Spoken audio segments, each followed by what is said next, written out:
자, 오늘은 활기차야 될 월요일인데 날씨가 이렇게 좀 무중충하다 보니까 그렇게 활기차지는 않은 것 같아요. 그 월요병이 있는 데다가 그리고 이런저런 참 생각들도 많고 걱정과 고민이 많은 그런 나날들 아니겠습니까? 저는 주말에 이제 친구 만나가지고 오랜만에 저 김해에서 일하고 있는 친구가 연락 와서 이제 만났는데 지금 현재 우리 모습들은 다 비슷비슷하더라고, 사는 모습들이. 그러니까 뭐 일부 이제 여유 있는 사람들도 있지만은 대부분 사람들이 여러 가지 상황에 묶여가지고 쉽지 않은 그런 상황들이 다 비슷비슷하다는 생각이 들었습니다. 자, 오늘은요 그런 얘기를 한번 해보려고 합니다. 모르면 약으로 버티다가 요양병원에서 죽는다. 지난번에 한번 했죠. 2탄으로. 모르면 병으로 약으로 살다. 약으로 살다. 요양병원에서 죽는다. 자, 사람들이 보면은 이 죽는 거에 대해서는 또 크게 두려워하지는 사람이 점점 많아졌어요. 그죠? 그게 당연시하다는데 보니 그런데. 근데 이제 어떻게 죽느냐에 대해서 사람들은 관심이 참 많아요. 그리고 제가 이제 굳이 이제 요양병원을 켰는 이유가 뭐냐면은 요즘에는요, 장례식장 가보면은 웬만하면 전부 다 요양병원에 있다가 돌아가신 분들이 많아요. 그러니까 제가 그냥 요양병원이 아니고 일반 병원에 계시다가 일반 병원에서 돌아가신 분들이 드물어요. 이거 무슨 얘기냐면은 요양병원에서 있었다라는 것은 살다가 혼자 거동을 못 하거나, 그러니까 식사를 못 챙겨 먹거나, 그러면 이제 뭐 대소변 같은 이런 걸 못 가려서 식구들이 할 수 없이 이제 요양병원에다 모셔놨다가 거기서 이제 거의 마지막이 되니까 이제 거기서 돌아가시다든지, 안 그러면은 그 집 가까운 일반 병원에서 장례식 한다든지 대부분 그렇게 해야 되더라고. 근데 집에서 계시다가 돌아가신 분들은요, 집에 있다가 기존에 있던 뭐 지병이라든지 그 노환이 와가지고 좀 몸에 안 좋은 병원에 모시잖아요. 일반 병원에 가잖아요. 그죠? 그래가 있다가 뭐 며칠 입원해 있다가라든지 아니면 뭐 얼마 동안 입원해 있다가 그 병원에서 돌아가시는 경우. 이래야 되는데 대부분이 보면은 요양병원에 뭐 몇 년 있었다, 몇 달 있었다, 뭐 대부분 그런 경우 많거든요. 그게 이제 평상시 건강이 별로 안 좋았다라는 것을 얘기하는 게 되잖아요. 평상시에. 그러니까 기본적으로 거동을 못하는 건 물론이고, 그 다음에 이제 식사도 못 챙겨 먹고, 대소변도 못 거르고, 이러다 보니까 또 가족들도 그렇잖아요. 뭐 옛날 같이 뭐 부모 모시겠다고 자기 하던 일 그만두고 그런 사람 없잖아요. 그러니까 저도 개인적으로 보면은 제가 기억나는 게, 제 어릴 때 이제 우리 그 증조 할머니가 먼저 돌아가셨어. 할머니는 어떤지 잘 기억이 안 나는데 우리 증조 할아버지는 중풍을 해가지고 제 기억으로는 거의 한 1년 가까이 누워 있었어요. 예. 그러니까 이제 기억나는 게, 이제 큰 방에다가 이불 깔고 그 위에다가 이제 비닐을 깔아가지고 대소변을 못 가리니까 우리 어머님이 그걸 수발을 하던 걸 제가 기억납니다. 어릴 때인데도. 예, 그랬죠. 근데 그 이후에 또 이제 나중에 이제 우리 할머니가 돌아가셨는데, 우리 할머니는 그때 위암이었어요. 그때는 저도 이제 초등학교 다닐 때라 가지고 잘 몰랐는데 그 위암으로 또 오랫동안 고생하셨어. 그 당시만 해도 이제 뭐 수술하고 이런 게 잘 안 되던 시기니까, 제가 초등학교 아마 4, 5학년 때니까 그 4, 5학년 해봐야 한 11, 2살입니까? 그죠? 그 지금 따지면 거의 한 50년 전인데. 4, 50년. 그때는 암이라 하면 거의 이제 죽는다고 생각했잖아요. 그죠? 그런 시기였었어. 예. 예. 그런데 그 반면에 우리 집에 그때 이제 종조부님이 있었어요. 그러니까 증조 할아버지의 동생이 우리 집에 사셨는데, 그분은 돌아가시기 3일 전에 감기에 있어가지고 며칠 밖에 안 나오시더라고. 그 가지 돌아가신 날도 저녁에 한 8시 반경에 돌아가셨는데 낮에 오후에 1시인가 2시에 내가 소변 보러 직접 나오더라고. 할아버지가. 근데 내가 그때는 우리 어릴 때니까 우리 할아버지한테 반말을 할까. 할머니 말라고 오네 이렇게 했어요. 오줌 놀라고 하면서 소변 보고 오시고 들어갔는데 그날 저녁에 돌아가셨어요. 예. 그러니까 그 참 죽을 복이 있는 분이지. 근데 그 할아버지는 자식도 없고 마누라도 없고 하여튼 뭐 그래 외롭게 사시다가 가셨는데 참 노년에 이제 그렇게 돌아가시는 복이 있어서 다행이라고 이렇게 생각했습니다. 자, 그런데 나이 들어서 요양병원에 가는 가장 큰 이유가 아까 말씀드렸다시피 여러 가지 이제 질환이 있어서 자기 몸을 못 가누기 때문에 그런데, 근데 이제 이런 거는 있어요. 정신은 말짱한데 몸이 못 움직이는 경우 있잖아요, 그죠? 그런 경우 있고, 몸도 제대로 못 움직이고 정신도 말짱하지 않는 거, 약간 치매기 있는 거, 뭐 그런 것들. 예, 그리고 이제 거기다가 또 이제 중풍이 있고 치매 같이 있고, 그러니까 여러 가지 경우가 참 있습니다만 제일 중요한 거는 자기가 자기 몸을 못 가누는 거, 이게 제일 문제입니다, 그죠? 예. 근데 이제 그 못 가눈다라는 것은 어떤 기존에 어떤 병이 있어서 그런 경우도 있겠지만은 우리 이제 그 팔다리를 제대로 못 쓰는 경우가 있잖아요. 근데 이제 팔은 사실 뭐 덜하지만은 이 다리나 허리나 이런 쪽에 문제 생겨버리면은요 진짜 아무것도 못합니다. 지금 아무것도 못해요.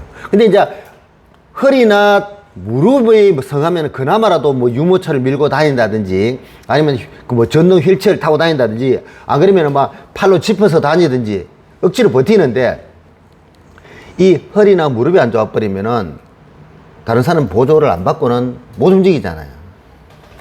그런 거 하고 또 그 다음에 이제 뭐냐면은 이 중풍이 와가지고 반신마비가 와버린다든지, 반신마비 와버린다든지, 아니면 또 이제 치매가 와가지고 자꾸 돌아다니잖아요. 예, 네, 돌아다니잖아요, 그죠? 예, 네, 그런 경우들을 참 이런 게 참 안타깝다는 이야기들입니다.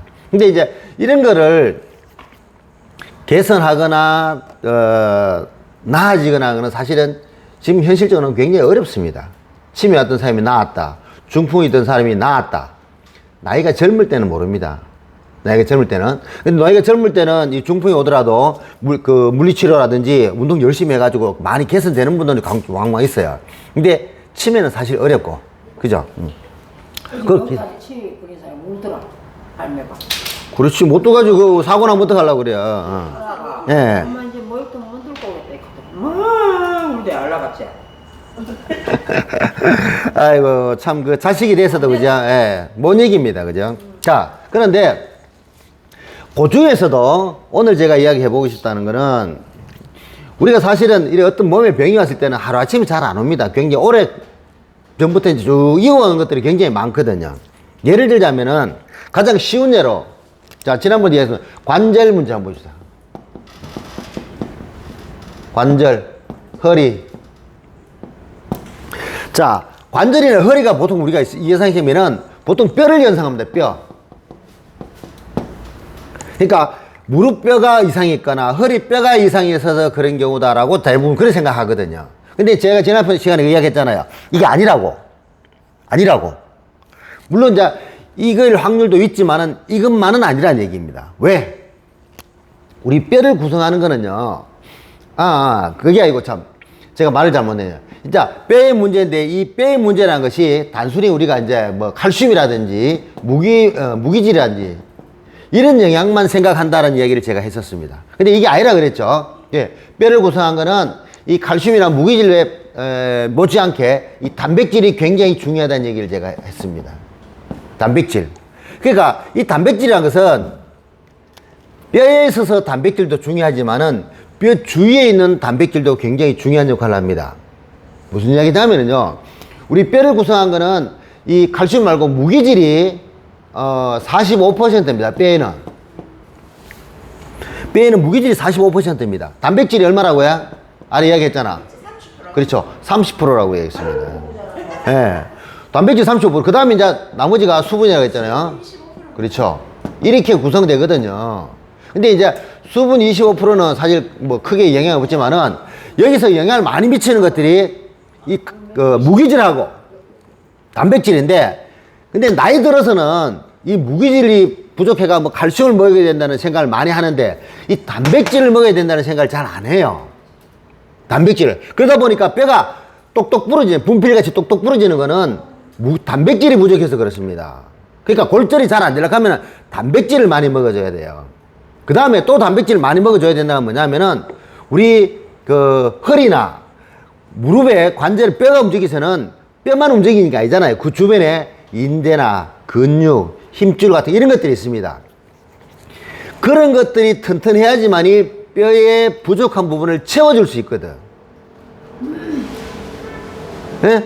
그러니까 뼈 관절 주위에 근육이나 힘줄, 인대 이런 것들을 만드는 주 원료가 뭡니까? 단백질 아닙니까? 근육, 뭐 힘줄, 인대 이 전부 단백질이야, 단백질. 그러니까 뼈를 구성하는 성분으로서 단백질도 굉장히 중요하지만은 그 주변에 근육이나 힘줄, 인대 이런 것들이 튼튼하면은요 뼈가 좀 약해도 버텨줘요. 그래서 우리 그러잖아요. 병원에서 보면 운동 많이 하라 그래요. 걷기 운동 꾸준히 하라 그럽니다. 무리한 운동 말고. 운동 많이 하라 하더라고요. 예? 운동 많이 하라 하더라고요. 뭐 한다? 뭐를? 허리 그도 있어요. 그럼요. 굉장히 중요합니다. 꾸준히 움직여주면은 그 근육이란 이 주변에 그 근육 힘줄인데 이런 것들이 발전돼 가지고 뼈의 부족한 부분을 보완해줘요. 근데 또 그런 사람 또 안 걷잖아. 그러면은 금방 약해져 버려요. 나이 들면은. 그러니까 나이 들 사람들이 보면은 허벅지 같은데 근육이 많던데 살이 잘 빠져버려요. 엉기 쪽이 자꾸 빠져요. 그렇죠. 운동을 안 하면 대반 빠져버려요. 저 같은 경우도 지금 허벅지가 많이 가늘어졌어요. 옛날에 비하면은. 근데 이제, 운동을 안 해서. 제가 어차피 좀 운동을 좀 게을리하고 있습니다. 근데 해야 되는데 가면서. 근데 이제 아랫께는 또 나가, 막, 그날 이제 소나기 운동을 해가, 막, 그날 전쟁에 거의 한 2만 불을 가까이 걸어보고, 막. 근데 꾸준하게 이래 해줘야 되는데, 그런 근육이 부족하면 또 안 됩니다. 그런데 근육이 생기더라도요, 영양성분을 먹어줘가면서 해야 됩니다. 그게 놓치기 쉬운 것이 보면 바로 단백질입니다. 단백질. 근데 우리가 이 단백질을 잘 먹는 것 같지만은 잘 안 먹어요. 많이 안 먹어요. 특히 뭐냐면 나이 드신 분들이. 제가 얘기했잖아요. 나이 든 사람들하고 이야기하다 보면요. 고기 먹는 사람 없어요. 전부 뭐 이빨이 안 좋다. 소화를 잘 못 시킨다. 입맛이 없다. 싫어한다. 그러니까 이유들은 굉장히 많은데 고기를 먹는 사람이 안 많다는 얘기입니다. 그러면은 자 단백질을 먹는 방법이 자 제일 쉬운 방법이 고기잖아요. 그죠? 그 다음에 뭐 있습니까? 예? 그렇죠. 둘이 콩 종류인데 그게 이제 두부 같은 거 있잖아. 그죠? 두부 같은 거. 아니면은 비지찌개 같은 거 좋아요. 비지찌개 해봤어요? 해보지는 않았는데 제가 찾아봤는데 비지찌개는 김치찌개하고 똑같다. 근데 그러니까 이러더라고. 보니까 제가 몇 가지 그 레시피를 보다 보니까 그 김치찌개 같이 끓여내고 거기다 비질 넣더만 그냥 비질 넣어요. 간단해. 네. 그러니까 돼지고기 넣어가지고 볶고 그 다음에 이제 볶다가 김치 좀 더 같이 볶다가 육수물 넣고 간 맞춰가지고 좀 끓기 전에 거기다 비질 부어가지고 끓여가 그냥 먹는 거예요. 근데 이제 대신 뭐냐면 그렇죠. 근데 이거를 그 뻑뻑하게 먹느냐, 그러니까 그 물컹하게 먹느냐에 따라 그거는 스타일 차이고, 그 다음에 이제 원래 이제 비지라는 것은 콩 가지고 두부를 만들고 난 찌끄러기잖아요. 근데 이제 비지를 맛있게 먹으려 그러면은요, 콩을 안 짰는 거. 그러니까 두부 만들기 위해서 안 짰는 거 있잖아요. 그죠? 보통 이제 콩을 삶아가지고 잘라버리잖아요. 짠 금으로 두부 만들고 찌끄러기는 비지잖아요. 근데 안 잘고 먹어야지 그게 훨씬 맛있다네, 구수하다네. 그거 보라가 삶아가 밉새에 가라가 해먹는 게 더 건강해. 예. 뭐 그런 게 아니고 또 가능하면 이런 것도 두부 있잖아요. 두부 그 자체를 여겨가지고 무려도 된답니다. 그러니까 그것들도 단백질 섭취에 굉장히 좋아요. 또 전부 다 콩은 아시죠? 밭에서 나는 소고기. 콩의 별명은 밭에서 나는 소고기입니다. 자, 그 다음에 또 그렇죠. 고기란 거 지금 여기 앞에 고기라 했는 거는 그 육고기입니다. 그죠? 근데 이제 그 다음에 또 생긴 게 생선입니다. 생선 살코기 있잖아요. 그 단백질 섭취가 굉장히 좋잖아요. 그 다음에 이제 좀 부족하지만 계란 종류. 그러니까 두부 이거는 그 콩 종류는 다 들어갑니다. 이런 거를 먹어주면 돼요. 그래서 나이 들수록요, 이 단백질 섭취에 신경을 좀 써야 돼요. 단백질 섭취에. 그리고 이제 가급적이면은 좋은 단백질, 영양이 좋은 단백질. 그래서 이제 고기도 좀 역가가 높은 거, 뭐 형편이 여유가 되는 한에서 이제 소고기가 또 한 번씩 먹어주면 좋고. 그래서 소고기는요, 꼭 제가 생각할 때는요, 국내산 뭐 한우 먹을 필요 없습니다. 수입 고기도 괜찮아요. 저는 제가 그랬잖아요. 저는 축산을 전공한 사람이지만은 국내산 고기 고집 안 합니다. 우유도 마찬가지고.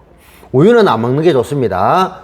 우유는 요즘 우리나라 우유는 전부 인공우유입니다. 소 사료 먹여가지고 그 농구사료라든지 그 약물 이런 것들이 많이 들어갔기 때문에 저는 권장하지 않아요. 그렇지. 분유 먹는 건 어쩔 수 없는데 그래도 이제 가급적이면 애들 같은 경우도 분유는 오래 안 먹이는 게 좋고 차라리 두유를 먹이는 게 낫다고 저는 추천하는 사람들입니다. 그리고 고기도 보면은 저 호주산이나 뉴질랜드산이나 미국산 같은 것들, 덴마크산 같은 그런 것들은 우리나라보다 축산 환경이 훨씬 좋아요. 걔네들은 방목에서 키우잖아요. 풀밭에서 키우잖아요. 우리나라에서는 풀밭에서 키우는 소가 없어요. 전부 가다 놓고 사료 먹이 키웁니다. 사료 먹이 키워요. 그러니까 뭐 한우가 맛있다 뭐 맛있을 수는 있겠죠. 왜? 생고기니까. 물론 이제 뭐 호주나 뉴질랜드 뭐 전 미국은 냉동으로 일단 들어오니까 일단 냉동 한번 해버리면은 수분기 또 육즙이 좀 빠지니까 맛이 덜 할 수 있어도 또 이제 그런 걸 맛있게 먹는 방법이 있잖아요. 왜? 조리를 잘하면 되잖아요. 숙성 같은 방법도 있더만요. 그래서 제가 어제 이제 저도 오랜만에 또 다른 음식 한번 해보려고 우연히 유튜브 보다 보니까 돼지고기 제육볶음 뭐 하는 게 있더라고. 제육. 그래 어제 한번 해봤어. 근데 저 제육 같은 경우는 고기 좋은 고기 쓸 필요 없거든요. 돼지고기 앞다리살 같은 거 하면 됩니다. 돼지고기 앞다리살 한 근에 얼마인 줄 알아요? 뭐 식조만 틀리겠지만은 한 7,000원 안 합니다. 앞다리살 한 근에. 그래가지고 양념장을 만들어서 숙성을 해야 돼. 근데 저는 어제 양념장 만들어가 바로 해 먹었거든. 그렇게 맛이 평범해져 버리더라고. 근데 이 숙성을 하고 안 하고 차이가 굉장히 크잖아요. 그래서 어제는 조금 먹고 반 이상 남겨가지고 냉장고에 쑥 놔뒀는데 오늘 우리 애들이 다 먹어버리고 싶은데 어찌인지 모르겠습니다만 근데 그걸 우리 집에 애들이 있기 때문에 숙성될 시간만큼 못 기다려요. 자, 아무튼 고기를 좀 드시는데 돼지고기 같은 경우도요. 수육 같은 거 있잖아요. 돼지고기 수육. 돼지고기는요. 전에도 우리 사무실에도 해먹어봤지만은 수육은 간단하게 하는 방법이 제일 쉽습니다. 그러니까 했잖아요. 수육은 물 펄펄 끓여가지고 돼지고기 이제 어떤 고기든 상관없는데 좀 맛있는 거 하려고 하면 삼겹살 같은 거 하면 되고 목살, 삼겹살 하면 되고 좀 싼 거 하려고 하면은 앞다리살이나 뒷다리살 해도 돼요. 그거를 물 펄펄 끓는데 소금을 좀 넉넉하게 넣고 거기다가 고기 넣고 50분만 끓이면 됩니다. 50분만. 딱 50분 끓이면 돼. 거의 한 시간이요. 네, 그렇지. 아니 우리는 압력솥 하는 압력솥은 무조건 30분 내로 끝나. 그렇지. 압력솥 하면 그래 되지. 근데 이제는 일반적인 경우를 이야기합니다. 그래서 돼지고기 그래 하면은 물론 이제 50분 동안 기다리기 좀 그렇지만은 밥 먹기 전에 아니면 낮에 해놔놓고 그 다음에 이제 정 안 되는 것 같으면 한번 좀 해놔놓고 그걸 랩 같은 거 씌워가 냉장고 넣어놨다가 썰어가 전자레인지 데펴먹어도 괜찮아요. 전자레인지 데펴서. 네. 그러니까 물론 이제 금방 해놓는 게 제일 맛있겠지만 어쨌든 그래서 단백질 섭취에 신경을 써야 된다라는 거. 그게 관절, 허리 이런 쪽에 건강해가지고 자기가 거동할 수 있도록 만들어준다는 거. 제가 여기서 모르면 약으로 살다 요양병원에서 죽는다 한 이야기 저는 여러 가지가 있습니다. 그 중에 이제 첫 번째 뼈 이야기라. 뼈는 정신은 멀쩡한데 몸은 못 주니까 식구들이 안 도와주면 안 되잖아요. 그럼 할 수 없는 요양병원 가야 돼. 그 사람 자기 정신이 있거든. 야, 내가 요양병원 데려다도 그런 분도 있더만, 어른들은. 안타깝지만은 자기 몸, 그렇죠. 자기 몸으로 움직일 수 있게 만들려고 그러면은 단백질 섭취에 꼭 신경을 써야 된다. 허리 휜 사람들 있잖아요. 할매들 허리 휜 사람들 가장 큰 이유가 단백질 부족 때문에 그런 경우가 많습니다. 자, 오늘은 관절 허리에 대해서 단백질과 연관된 이야기를 좀 했습니다.